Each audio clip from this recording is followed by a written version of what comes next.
AC Inglés presenta Into the Story, el podcast para aprender inglés con historias reales contadas por gente de todo el mundo.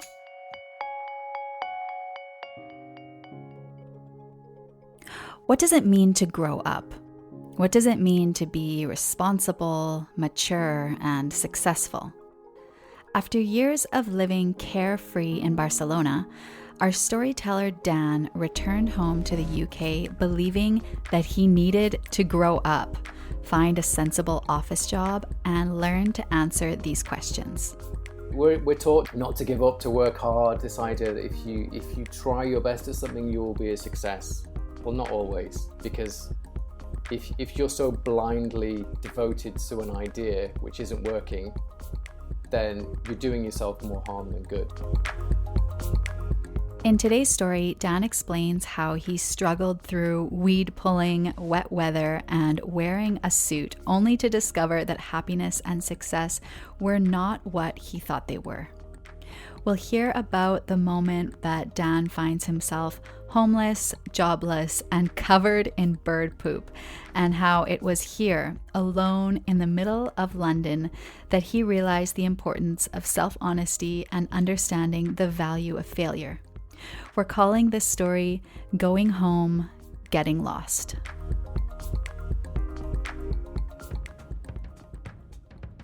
Before we begin listening, let's talk about some of the vocabulary and expressions you'll hear Dan say. First, to take a back seat. Dan uses this expression to talk about his career goals. It means to give something less priority or to give up trying to control something, to soltar la responsabilidad o el control. For example, my job takes a back seat during the summer months. To take a back seat. Next, to run away from. Dan uses a lot of phrasal verbs in his story today, and this is one of them. To run away from means to avoid or escape from something, somewhere, or someone.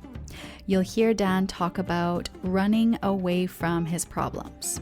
To run away from. The Highlands. This is the name for the mountain areas of Scotland. Highlands. To go sideways. Dan uses this expression, to go sideways, to describe a situation that goes wrong. For example, you could say, our holiday went sideways after we lost our passport. To go sideways. And finally, to come full circle.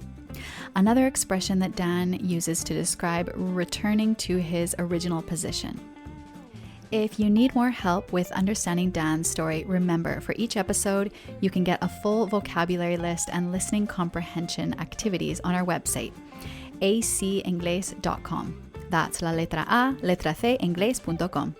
Okay, let's get into the story. So I grew up in North Wales, which is, I suppose for reference, it's quite close to Liverpool. You kind of have the best of a lot of different things. So you have the countryside, there's fresh air, there's parks, there's forests, there's castles, there's lakes, there's all these kind of beautiful things, but you're still relatively close to Liverpool or Manchester. It's pretty much rural. So to a certain point, it's great, but then when you become a teenager, it's a nightmare because there's nothing to do. So I moved to Barcelona when I was, how old was I? Would I have been? I was in my 30s for sure. And I wish I'd done it sooner, I think. Basically, I was living in Barcelona and I would say that I felt at home straight away, or things just made sense. I was living quite a carefree life. I was doing certain jobs, but I wasn't really concerned about a particular career goal. So I was just enjoying being in a hot climate, going cycling, being with friends. Any kind of practical considerations took a back seat, really. At this point, I'd saved a certain amount of money and I thought, right, I'm going to go back home to the UK because I was very conscious of feeling that maybe I wasn't being very serious, or that maybe that I'd moved to a different country to sort of run away from my problems or run away from myself. So I wanted to make sure that I had moved to a different country for the right reasons, that it was to go forward rather than to go sideways. The idea was, okay, I'm going to spend 2 months, 3 months maximum, and then go back to Barcelona. So I get to the UK. The first thing that happened was reverse culture shock, which is a very strange experience. Quite weird, because you have this idea that your identity is so tied up with where you're from, and this is where your family is, and somehow that's where you belong. But yeah, I was freaked out. I was like, what? I don't understand what this place is. Pretty much whatever could go wrong did go wrong, but I kind of ignored all these signs, all these signals, and just kept going blindly, like trying to prove something. I don't know what I was trying to prove. I was staying with a relative. Then I actually went to the Highlands of Scotland for a few months to do some conservation volunteer work, which was just weird beyond all imagining, because it was like, okay, 1 minute I'm in Barcelona, the next minute I'm in the Highlands of Scotland, standing in a river, pulling out some sort of plants. So the conservation work was about invasive species. So all these kind of gardeners in the Victorian times planted all these exotic plants from India, but they destroy the native plants. So we had to go and pull them up, basically. Gardening with a purpose, yeah.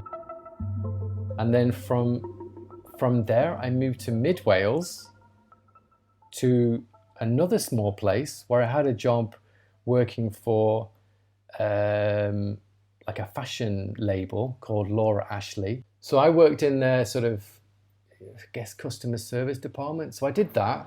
I lived in this small little place, and where I worked was 15 miles away. There was no buses or no trains, so I had to ride my bike to this job. And at one point it rained solid every day for 2 weeks. So whatever you hear about the UK or Wales, it's true, okay? It rains a lot, okay? Sometimes it rains for 2 weeks without stop. So I would ride my bike to and from this job. And I lived in this little flat by myself. Let's be honest, it was a job to earn money to pay the rent. It wasn't really a career choice. I then moved from mid Wales to go to London to stay with a friend.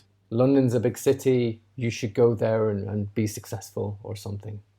Then I get a job, quite a good job, working for like a big charity who provide cars for disabled people. Quite a good job, big company. So I worked there for 2 months, maybe 3. And at this point, I'd got a room in a flat in London. So I lived with this German couple. Everything's very nice. My roommate, which you would say in American English, we'd say flatmate in British English, he said, my brother is coming to London to study, so we need the room. So I'm afraid you'll have to move out. And I went back to stay with my friend. Everything's all right. I'll look for somewhere else to live. Then my friend has to leave her flat. So she gets kicked out of her flat. So I'm now I've just been kicked out of one place. I moved to another, she's getting kicked out. So now I have to find somewhere else to live. Then I get fired from my job. The day I get fired from my job, you think, what else could go wrong, really? I mean, I walk outside the building, literally, as I walk outside the building, a bird pooped on me. So I'm standing on London Bridge, feeling completely alone, lost in the world, with poop on me. I've got no job, nowhere to live. It's quite cinematic in a way, like a scene from a film where the character has this kind of revelation, and it's like, oh, do you know what I mean? It took all that time to suddenly realize that maybe you're not supposed to be here. Maybe this is not the place for you. Maybe what you think you should be doing is not what you should be doing. So you should just go back to Barcelona and live your life, basically.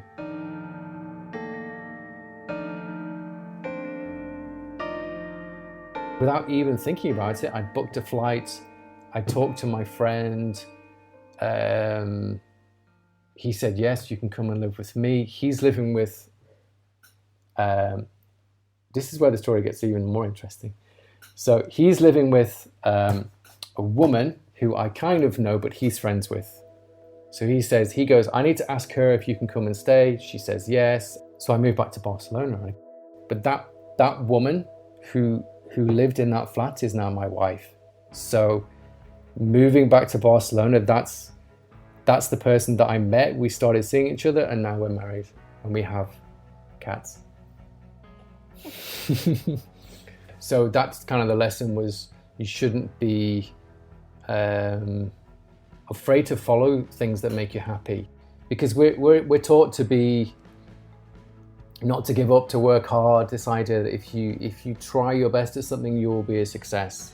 Well, not always, because if you're so blindly devoted to an idea which isn't working, then you're doing yourself more harm than good. Especially the way I was educated to be, you have to go to university, you've got to get a job, you've got to be productive, and these things are okay, but in of themselves, they don't mean anything, because unless you have some kind of happiness or someone to share it with, then it's pointless, right? I mean, that's the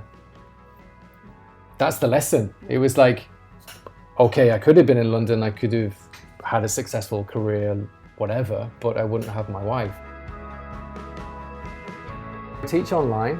I also do lots of cycling, because it's really great here for riding the bike. And I'm trying to write a book as well. And telling this story, everything has actually comes full circle with a lot of my experiences. And it's like, okay, I'm just going to start writing. I mean, why not?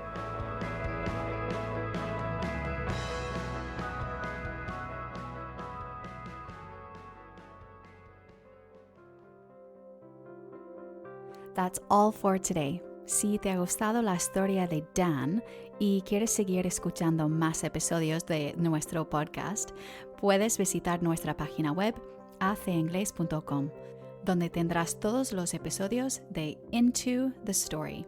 También encontrarás algunas actividades y materiales de cada episodio para ayudarte a mejorar tu inglés.